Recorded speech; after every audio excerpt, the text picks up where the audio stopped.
So I was diagnosed with advanced colorectal cancer in July of 2020, and went through my own healing process.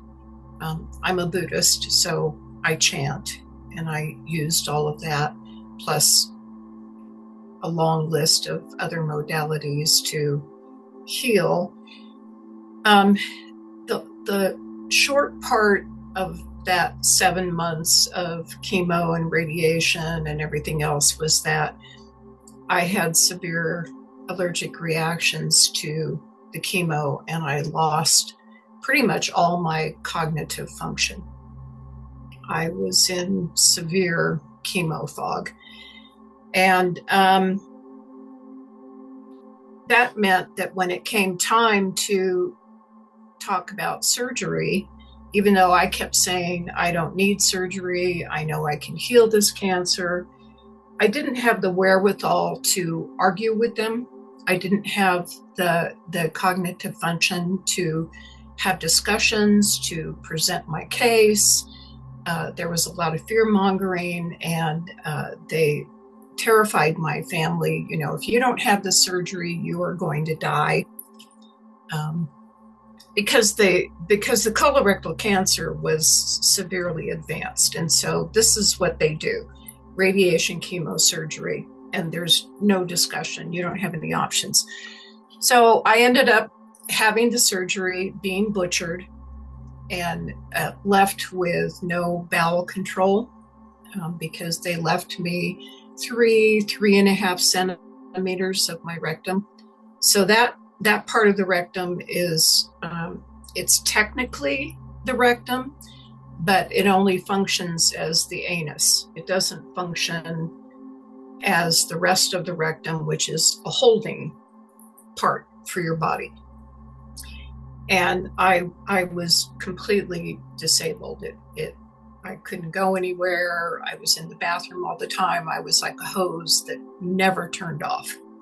It's just, constant bowels moving, which wrecked my life because I've always been very active. I travel a lot, I do things, and I couldn't do any of the stuff that I was used to doing. So after 5 months of that, with no relief in sight, with nothing working, and the doctors had pretty much just written me off anyway, oh, you'll be fine. They didn't care. I started doing, I got very destitute, and I told my husband that I was done with life. I was going to check out. I didn't want to do this anymore because it's not a life. And my husband was like, okay, well, what do you want to do? And I went, I chanted about it for several days, thought about it, came back, and I said, you know what? I don't have a choice. I can't live like this. This is not a life where I have no bowel control. I have incontinence, can't travel. I said, I don't have any choice. I'm either going to just die, I'm just going to let myself die, or I'm going to grow a new rectum. And my husband said, he was the greatest guy. I recently lost him, so forgive me. He said, well, Adeline, if anybody can do it, you can. And so I started doing Dr. Joe Dispenza's meditations on my own at home. And I did that. I started in August of 2021. And, 1 week, 2 weeks, nothing. 1 month, 2 months, nothing. And I just kept doing it. It was really hard to do because I would start a meditation and I would have to push pause because I was always going to the bathroom. I couldn't get through a single meditation without all these interruptions. And sometimes a 45-minute, 1 hour meditation might take me 2 hours, 3 hours. But I eventually got really good at being able to go into a meditation, push pause, go do however long I was in the bathroom, and come back and just get right back into it. I really did develop that ability And by October was the first time I had noticed that I had any time in my day where I didn't feel like I had to use the bathroom, because my urgency, my sense of going to the bathroom was 24/7. This was 5 months. I hadn't slept more than 10 or 15 minutes because I was always in the bathroom. But anyway, that's the gist of the story. I don't know how long you want me to talk, because I could talk for an hour, and I know we don't want to take an hour on my story, but the short portion of it is from August, when I started, until July of 2022, when I went back for my colonoscopy. I had regenerated my rectum from 3 centimeters to 10. And now I have a fully functioning rectum. This is amazing. Amazing. And it's literally regrowing, the equivalent of regrowing a hand, like regrowing a full limb, a full organ. So yes. Woo-hoo. Thank you. I think so. Yeah. Can I address a question? Hi, everyone. Hi. Hi. Hey, because I just jumped, and were you the one that also had a testimonial in Cancun Yes. this year? Yes. Wow. Yeah, that was incredible. That's true. I want to thank you because and apologize because I didn't recognize you. Oh, it's fine. But I'm wearing a hat. But I know you, and I refer to you all the time. Oh. Like, I share your story. I just shared your story this week. Oh my gosh. So I want to thank you for your experience and for sharing your experience, because like it has been powerful, absolutely powerful. Thank you so much. Mm-hmm. I feel grateful that I was able to take such a hellish part of my life and turn it into something that other people might be encouraged to overcome what they're facing. You know, I feel like somebody asked me recently, how did I know that I could do this? Because it was a knowing. And I hope this doesn't sound arrogant. I don't intend for it to sound arrogant, but I feel like the universe functions in a way for the things that are timely to come up and to happen. Mm-hmm. Yeah. And for some reason, I was that person. I was that person that had to grow an organ. And from the day I said I was going to grow an organ, I did not doubt, not any single day did I ever doubt that I was going to grow my rectum back. And I think it was just the time. And I also think part of it is that I'm such a common person. I'm just, there's nothing special about me. And I feel like if I could do that, wow, think of the things that people can do. Yeah. Incredible. I think maybe something for you also to know is that your story is impacting people that maybe they don't know anything yet about Joe Dispenza. And we tell them, because, for example, for me, it was good that I was in Cancun and I can say to these guys, because they would say, I'm crazy with meditation or something. I say, guys, I saw this lady. I saw her face. I saw her words. I felt her. You cannot tell me that is not true, period. And then they don't have what to say, So for me, like the same Ikshit from India. Ikshit is my friend. Yeah. I was with him there in front. I hired him and no one can say. And I think these stories are so valuable, not only because I get trust or I get inspired, I get proud also to know people like you. It's beyond that. And I think that is fascinating. Thank you. It means a lot to me. Thank you. I have a hellish background too. I didn't have to regrow an organ, but I had other things. Yeah. And so I really resonate with what you're saying. And also a place where I could only sleep like those 15 minutes for some years. I've had multiple things that have happened that I've fixed. But yours is remarkable. I think Thank they're you. all remarkable. Oh, yeah. I really do. I don't. Sometimes people come up to me and they say, "Oh, I'm not going through anything as bad as you did," but I don't think that's the point, because whatever each of us experiences is real and deep for us. Yeah. Yes, exactly. Can I ask one question, maybe a little bit more particular? And Peter, I promise it's the last question. I know we need to go. Okay, The last session. question.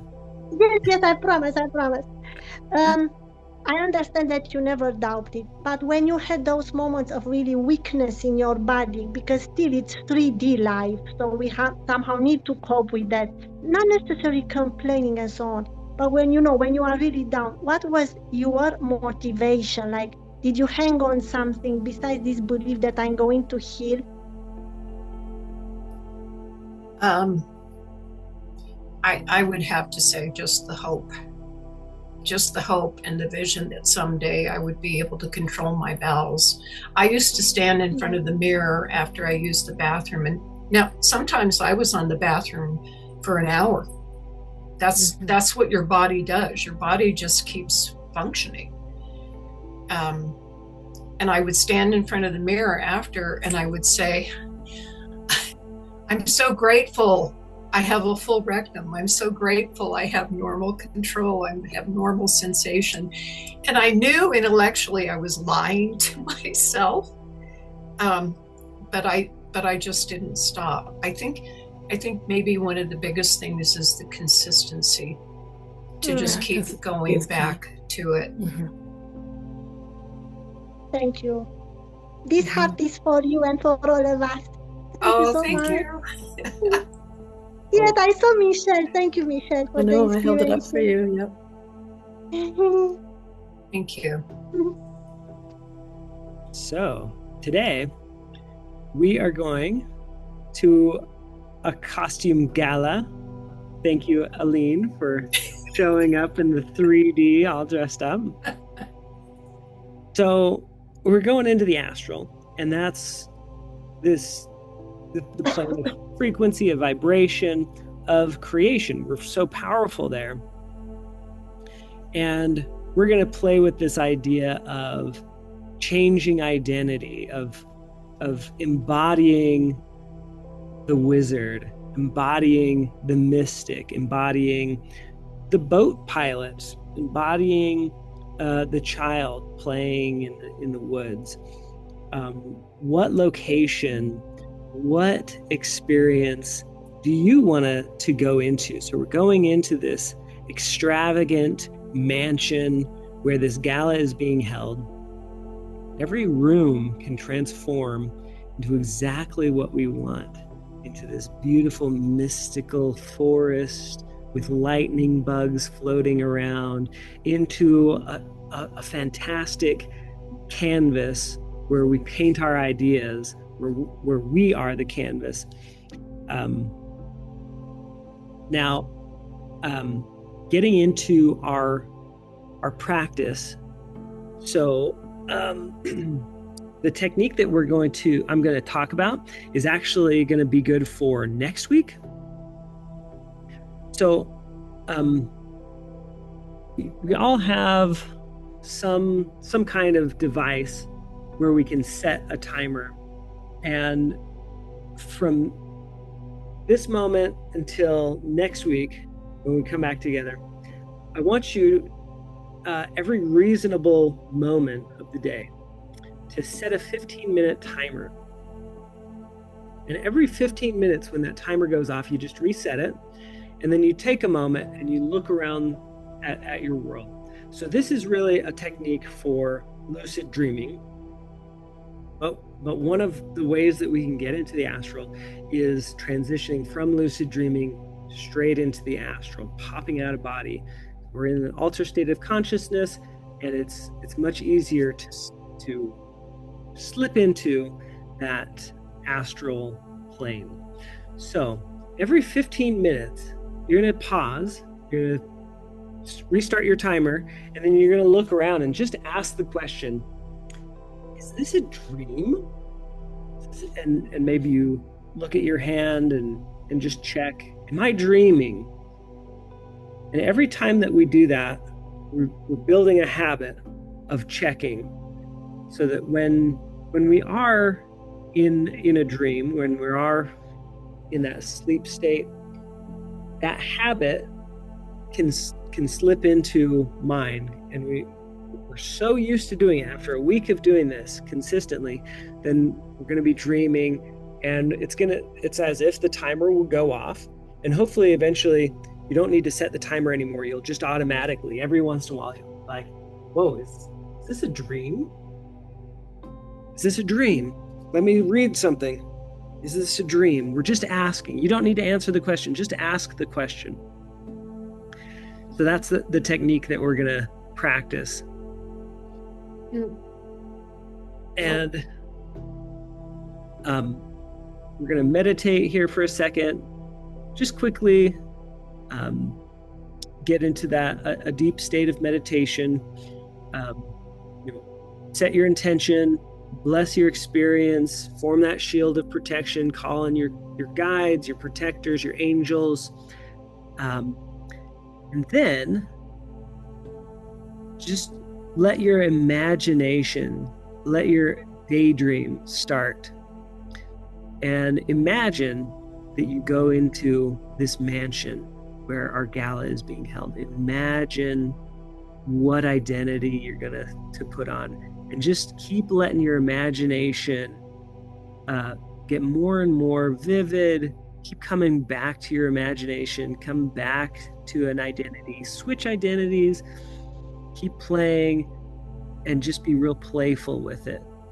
Don't worry about going astral. Don't worry about making it real. Just play with your imagination.